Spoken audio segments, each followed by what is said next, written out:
It's only the middle of October, but make no mistake about it. The Dallas Cowboys and the Washington Commanders, both of their seasons are on the line this weekend.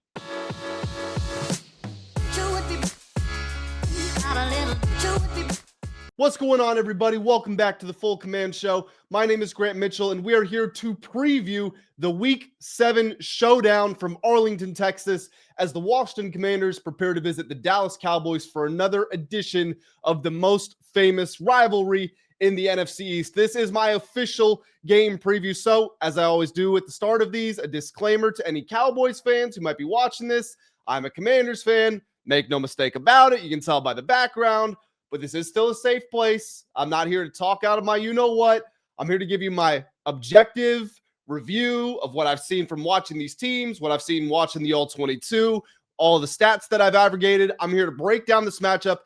Cowboys offense, Commanders offense, Cowboys defense, Commanders defense. We'll talk injuries, key player battles, and finally we'll arrive at the final score. Guys, if you are pumped up for this game, make sure you do leave a like on this video. I know it's hard to get excited about a lot of stuff involving the Commanders right now just because Terry McLaurin's negative press has kind of taken over everything. I play a part in that, but even still, if you are excited, look, we get to watch the boys run out on the field. We get to watch Jayden Daniels and company be on the field, and that means no matter what happens, it is a blessed Sunday anyway. So let's dive into the preview. Injuries. Not a whole lot of big updates for the Cowboys. Obviously, they are missing some dudes of their own, but for the most part, that's business as usual. Some guys who are questionable. The big note here is that Trevon Diggs is out. Apparently, he had some sort of incident at his house that resulted in him having a concussion.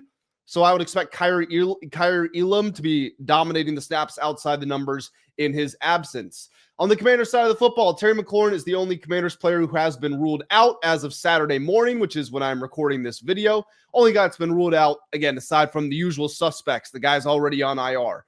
Deebo Samuel is questionable, has not really been practicing this week, did run some routes at a good clip yesterday, but still listed as a limited participant. He's got a heel injury. I'm expecting him to play, but to be a little reduced. Only had 4 receptions for 15 yards on Monday. Dorrance Armstrong is questionable. No idea if he's going to play or not. Sam Cosmi and Jonathan Jones, both questionable as they make their returns from IR as well. They've both been practicing in full, but it's unclear if they will be elevated. The 21-day window has been open for both of them to return from IR, but the team hasn't officially made the move there, so we will wait and see. So now let's go offense versus offense to start off with, and let's start off with the Commanders, why don't we? Number one, you can't get off to another slow start. You just can't do it. You rank second to last in the NFL in first quarter scoring at just over 2 points per game. Only the Tennessee Titans are worse. Now, the Cowboys are 29th in first quarter scoring, but they're not actually playing that bad. They're putting themselves in optimal positions. They are 11th in EPA per play, whereas the Commanders are 29th in EPA per play, again, in the first quarter. So while the scoreboard might not be a fair reflection of Dallas's offense in the first quarter, it is for the Commanders. They are just getting off the slow starts, period. I need to see some variety from Cliff Kingsbury. And Cliff has had some awesome play designs this season. This isn't a criticism of Cliff. I'm just saying that needs to be a priority. Don't be afraid to come out firing downfield. When's the last time you can remember the Commanders coming out and taking a shot on the first play of the game? I don't think it's happened at all since this Dan Quinn regime has taken place. If I'm wrong, let me know. Correct me in the comment section, but I can't remember them coming out and immediately calling a shot downfield. So come out with some explosive passing opportunities. Mix in unbalanced formations. Tunsil at tight end, John Bates at your right tackle. Sweeps, fake bubble screens, 13 personnel, wildcat. Empty the kitchen sink early on. Give the Cowboys a litany of looks so that they are totally off balance and so that you can get the guys bought in on the offensive side of the football. Get them bought in, get them believing we are going to get off to a hot start. I know I've said this several times here, but for my Cowboys fans who are watching this, in 4 of the Commanders' last 5 games, they've fallen into at least a 10-0 hole. It was 10-0 against the Falcons. It was 10-0 against the Chargers. It was 13-0 against the Bears, and it was 14-0 against the Packers. So break that ugly trend. We know if you win the coin toss, you're going to defer and kick, and the Cowboys will probably score in their first drive because that's just what seems to happen. But when you get the ball, get down there, get it in the end zone. A field goal is okay, but get it in the end zone. The Cowboys defense is predictable. So that's one thing that you have on your side as you enter this game. You're not trying to guess what the defense is going to give you. You know what it's going to be. Now, of course, they're going to disguise the different looks and they're going to move players around and such, but still, you know you're getting zone coverage from the Cowboys. They're going to be in zone on basically every single play. Coaching point here. It's a short week for the Commanders. Don't forget about that. They played on Monday Night Football, so it's a short week, but this is an easy message to deliver. Position coaches, Cliff Kingsbury, Dan Quinn even, have the receivers ready. We know there's going to be a lot of younger receivers. There's going to be Jalen Lane should be getting reps. Luke McCaffrey should be getting reps. You're going to get 3-4 practice squad guys on the active roster on Sunday. This is the message. When you're coming on anything in breaking, stop the route, cut it, find the window in the zone coverage and stop. A drag, it's not like a man where it's cover one, make them run, and we're going all the way across the field. You get to the center field, you stop on a dime, sit there, make yourself available for Jayden Daniels. The windows are going to be there. You know that from how horrible the Cowboys' passing metrics are this season. You know it from zone coverage. But to the receivers, the young guys, the guys who aren't getting a bunch of reps especially, be intelligent with your route running. That's what I would say. Be intelligent.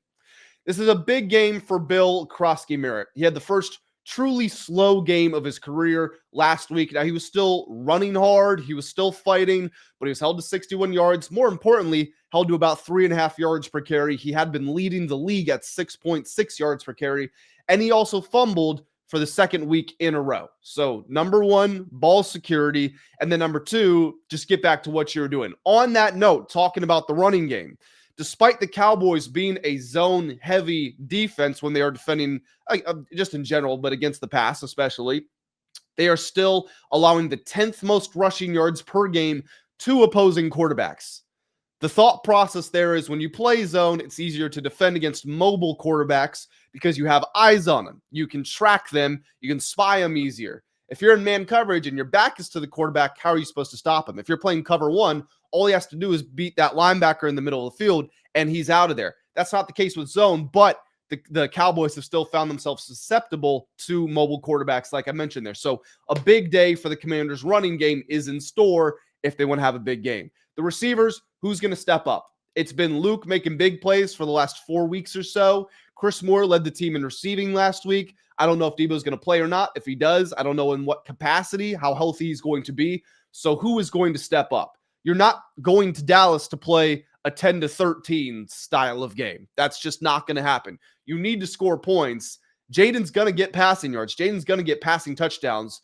So who is the benefactor going to be? And not just the benefactor, who's the standout going to be? Who's going to step up and say, I belong here, I deserve these opportunities, and then actually go out there and do it? Now, Cliff Kingsbury has opened up the playbook recently. I just talked about this. He's opened up the downfield passing attack, and this is something that I've been calling for because Jayden Daniels, yes, he had Malik Neighbors, and yes, he had Brian Thomas Jr. in college, but he wasn't just a benefit of their greatness. He was legitimately the best deep ball passer in college, and we've seen his deep ball accuracy on display all throughout his NFL career.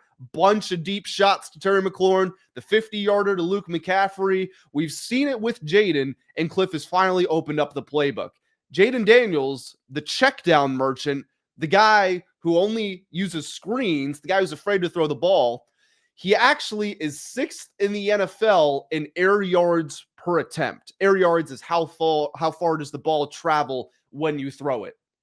Not just air yards per completion, air yards per attempt. So Jayden's letting that thing fly, and that's because Cliff is allowing him to do that. So again, don't be afraid to take those shots against what has been a very porous secondary of the Cowboys.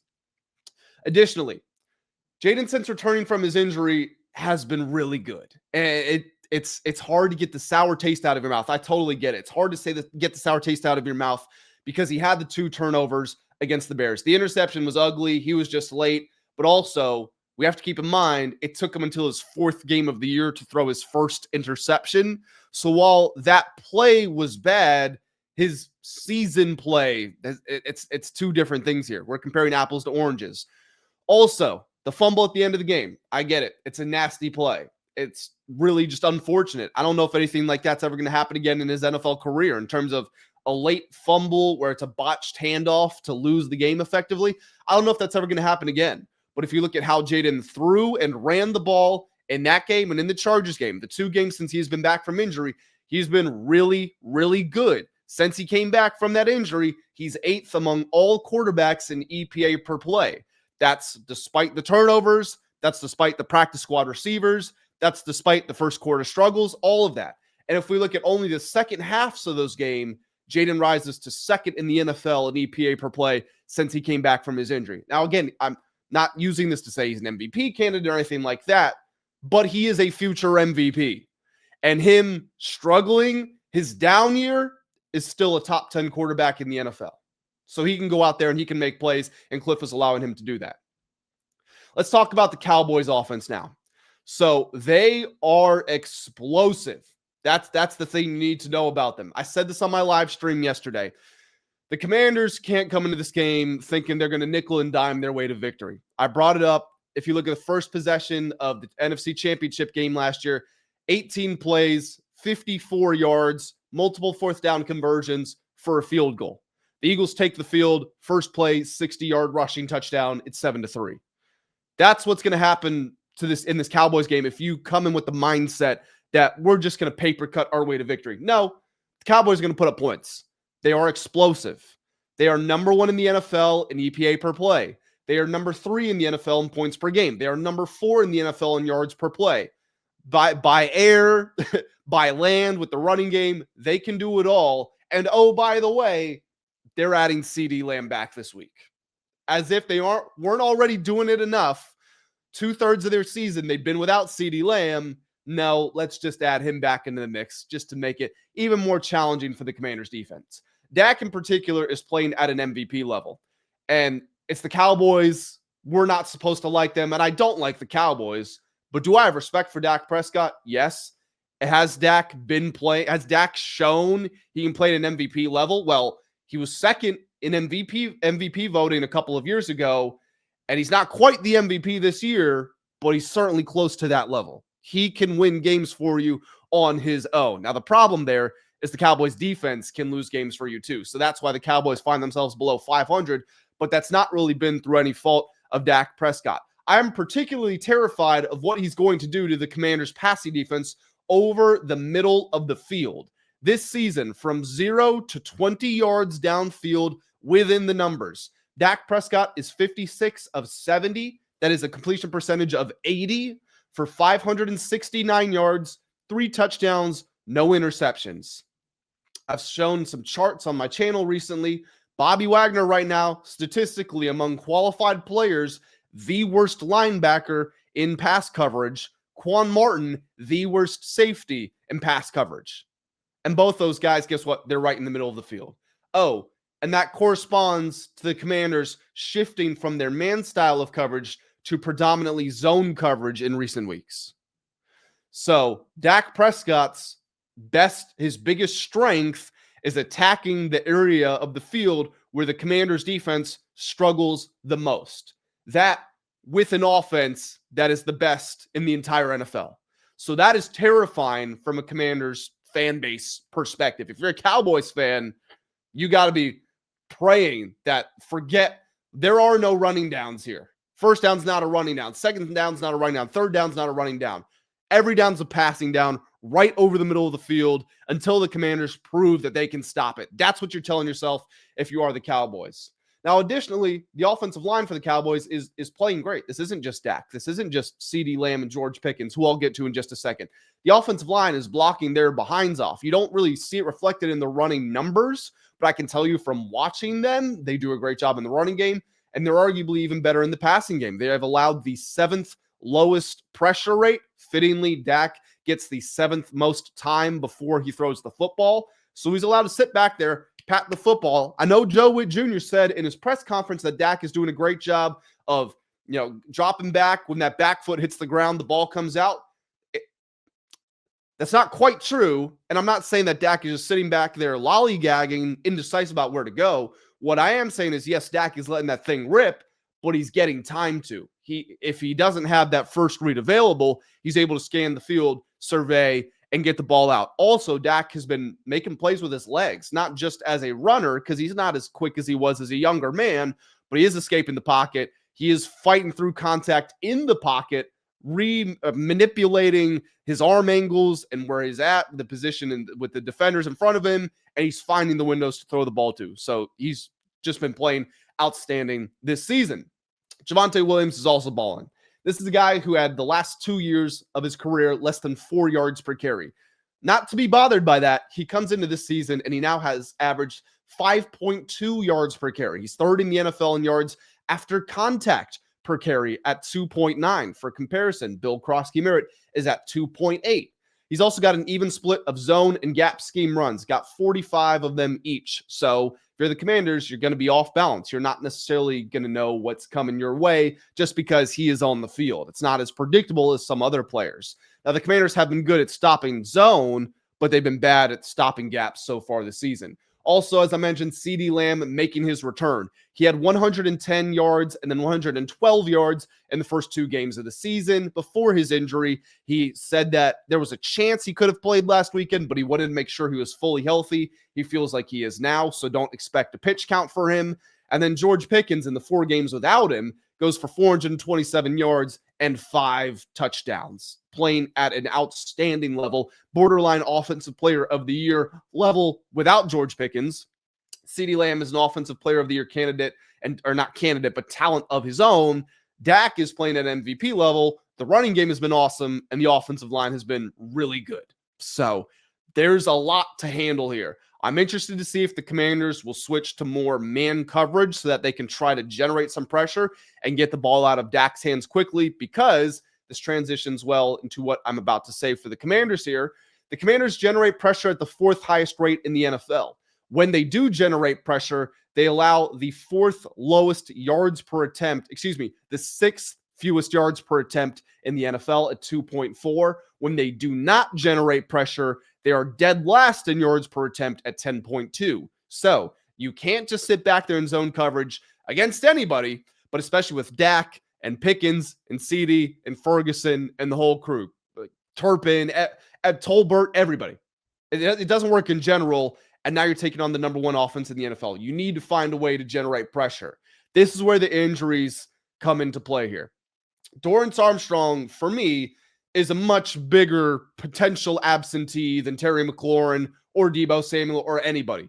Dorrance Armstrong, keeping in mind, Dietrich Wise is already out for the season. Javonte Jean-Baptiste is already on IR. Dorrance Armstrong's been one of the top 10 edge rushers in the NFL this season. He also quietly has done a very good job playing the run, setting the edge. If he's not there, I just don't see how the Commanders can generate pressure if they don't switch to playing man and blitzing all the time, getting Frankie Louvu back in that role he was in last season. I just don't see how they're going to get home rushing with 4 when your edge room rotation consists of Von Miller, Jacob Martin, Jalen Holmes, and Preston Smith. My solution to some of these issues that have arisen from the injuries, if Armstrong doesn't play, is moving Javon Kinlaw out to defensive end.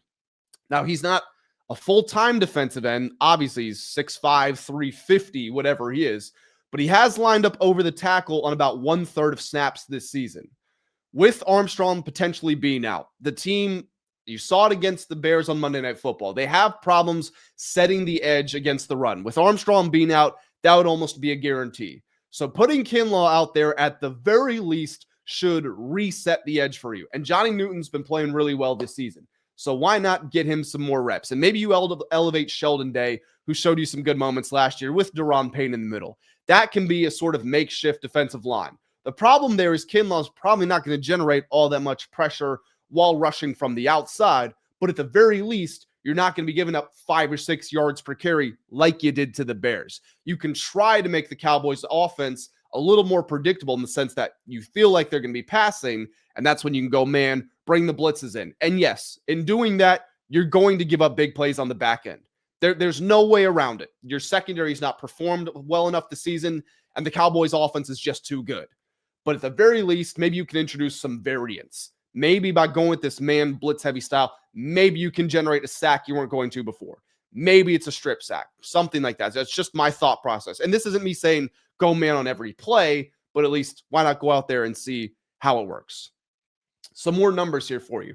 So the Cowboys average 5.5 yards per carry outside of the tackles when they run that way. That is the 6th most in the NFL. However, they run outside the tackles at the 3rd lowest rate in the entire NFL. They prefer to get the majority of their running game stuff done through the inside. The counter to that is, well, the Commanders have actually been really good at defending the run between the tackles. Not only are you feeding into your size with Kinlaw and Payne, but that's where Bobby Wagner's at his most comfortable. And we can talk about Bobby Wagner's limitations in coverage. He's still arguably the best tackler, pure tackler in the NFL. So the Commanders are allowing just 3.3 yards per carry between the tackles. That jumps to 5.7 outside the tackles. Commanders also use light boxes at the 8th highest rate. The Cowboys average the 2nd most yards per carry against light boxes at 6.5. So I threw a lot of numbers there at you.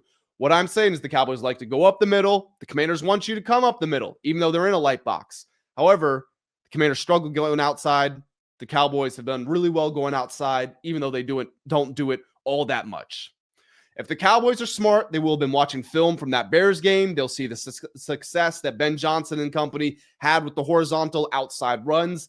If they mimic that and they say, we're testing it out, the Commanders don't put Kinlaw at the edge. You know, you've got Holmes, you got Preston Smith trying to set the edge. If that happens, the run fits need to be better from the secondary specifically. Quan Martin, Mikey Sainristil, Trey Amos, Frankie Luvu as well need to do a much better job fitting the run. And then Bobby Wagner, who rarely misreads that sort of stuff, well, he did a couple of times last week. He was slow getting over the top of the crowd that was crashing downhill and getting to where he was supposed to be. And with his lack of speed at his age, I'm talking about him like he's a retiree, but in NFL standards, he's not far off of it. At his age, with his lack of speed, not getting over the top like that, getting caught in congestion is a fatal mistake. It's exactly what happened on the rail route to Bijan Robinson, which ended up being a 70-yard completion. You had a crossing mesh concept. Wagner got caught in a little bit of traffic, didn't get over it in time, and then lo and behold, you got Bijan running scot-free, hits a career high in miles per hour thanks to next-gen stats for that. So those are some things that you need to watch for. The secondary also needs to be opportunistic. I'm not going to say they need to be better because I've not seen anything to suggest that they will be. They have the potential, but they haven't shown me that they could be this season. So rather than trying to say, hey, you got to force more incompletions, you got to get PBUs, you got to lower the yards per completion, all that great stuff, be opportunistic. When the Cowboys get into the red zone, hold them out of the end zone, make them kick field goals, force an interception, force a fumble, something like that. Be opportunistic. You don't have to dominate because that's just unrealistic right now, but can you make some splash plays? And finally, win the battle of third down. You did a good job against the Bears last week. You held them to 3 of 10 and 0 for 1 on 4th down. The Cowboys are top 10 third down offense. They convert more than 43% of their attempts. Win that battle, and you would go a long way to supporting your offense. The Cowboys defense, there's not as much nuance to jump into because they are just awful across the board. And Cowboys fans, this is not me being a hater. You guys watch your team every week. You know that's the case. Their zone coverage, they don't even try to disguise what they're doing. They might come out in a two high shell and it's a cover 3. Things like might morph like that. But they're not going to try to fool you into thinking they're going to be a man coverage team. They call man coverage on 9% of snaps, zone coverage on 91%. And in the event they thought, hey, it's not working, why don't we change it up a little bit? Trevon Diggs is their best man corner, and he's not playing in this game. Kaiir Elam is going to be filling in for him again. That's my assumption. So we might just see 100% of zone looks. That happened to the Eagles in week 1. The Cowboys did not run a single play of man coverage when they faced the Eagles in week 1. And at this point, going against this quarterback who's mobile, why would you run man coverage? You already struggle to stop quarterback runs as it is. So why would you play into his strength? The only reason you could say, no, we are going to do that is if the Commanders having all these injuries. Terry's not there. Noah's not there. If Deebo's not there, it's Luke, it's Lane, it's practice squad guys. Yes, starting NFL corners should be able to cover practice squad guys in man coverage. You would run man coverage on every single play if you could. because it cuts down the possibility for communication mistakes. You just got to stick with your man. But the Cowboys have not shown a propensity to do that, and they've been, again, just so bad this season. Some more information on what the Cowboys zone looks like. 35% of the time they're in cover 3, 29% of the time they're in cover 2. Then you got a big drop off. 13% of the time it's cover 4, 9% of the time it is cover 6. The Cowboys can generate pressure well. This is probably the one good thing you say about their defense, the one and only good thing.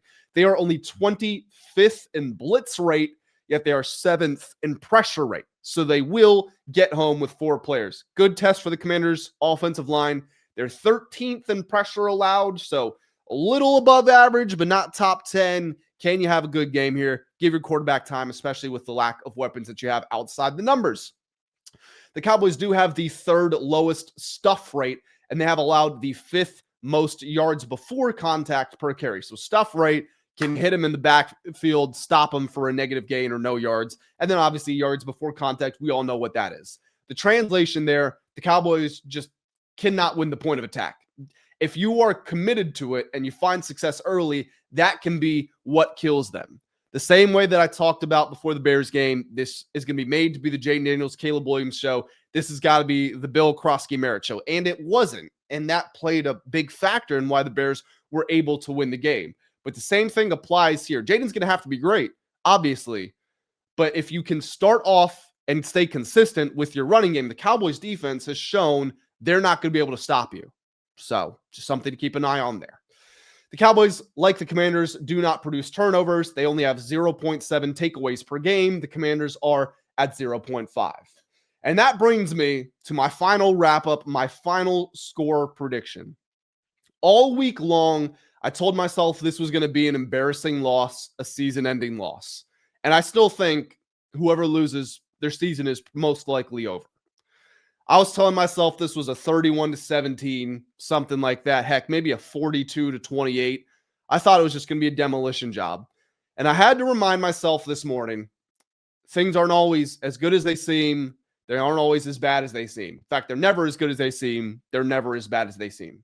So I went into today, my information gathering, watching the All-22, looking at numbers, looking at injuries, player trends. I went into this with a blank slate and a clear mind. What I walked away with was largely the Cowboys would be wise to draw on the Bears' game plan. The success with the outside runs, taking advantage of the Commanders' inability to set the edge. If they kind of follow what I'm saying here, move Kinlaw out to defensive end, that's great. You're going to stop the run, but then are you going to be able to generate pressure on the quarterback? And I've said numerous times now, when the Commanders don't generate pressure, they allow the highest yards per attempt to opposing quarterbacks. So if you're the Cowboys, can you manipulate that in your favor? Dorrance Armstrong's health plays such an enormous role in determining the final outcome. I can't say that enough times. Jayden Daniels has already proven to me that he is that guy. But for the season to have started the way it has, or the way it did, for him to get injured, come back, first quarter struggles, practice squad guys, all that stuff, looking at the numbers, Jayden is still playing at a very high level. Were the turnovers frustrating? Absolutely. Did he fumble the game away against the Bears? Yes, he did. But that didn't take away from what he did throwing the ball the whole game before, the week before against the Chargers. Jayden is still that dude. And yes, I would love if he had Jamar Chase or Justin Jefferson out there. But he can get it done with Chris Moore. He can get it done with Ja'Cory Brooks. We have seen him do it. And the numbers will tell you that he is still doing it. And he should only be getting better because you're going against arguably the worst defense in the NFL, statistically the worst defense in the NFL, with more reps with these practice squad guys, with more familiarity, and just more of a general acceptance of, I'm not going to have Terry and I'm not going to have Noah. I want to see aggressiveness from Cliff Kingsbury and the Commanders' offensive coaching staff. Do not put this game in the hands of your defense. Do not put this game in the hands of Matt Gay, who is going against Brandon Aubrey. Don't do that. That is a losing proposition. Dak is playing at an MVP level. The Commanders' defense is terrible. Secondary, got to force a turnover. The Cowboys have more weapons. They have a better kicker. They do have less moving parts on defense, although their defense has been worse than the Commanders. I know how frustrating the Commanders' defense is. Everything seems to be a disaster for the Commanders, But the Cowboys' only wins this season are against the Jets and the Giants. One of those wins was in overtime. The Commanders, they win one, they lose one, they win one, they lose one. They lost last week. The pattern would tell you this is the week to do it. And that brings me to my final score. I'm going to say the final score is 31-30. The odds makers had the Commanders favored by 1.5 for most of the week. I was surprised the line didn't shift after some of the injury news came out. It did not. However, as of this morning, the Cowboys are now favored by 1.5. So me saying this is a 1-point game lines up exactly with what the odds makers are telling you. I will say the Commanders win. I still, despite the coaching frustrations and despite being impressed by the Cowboys' offense, I still trust the coaching staff to get the team ready to play a little bit more.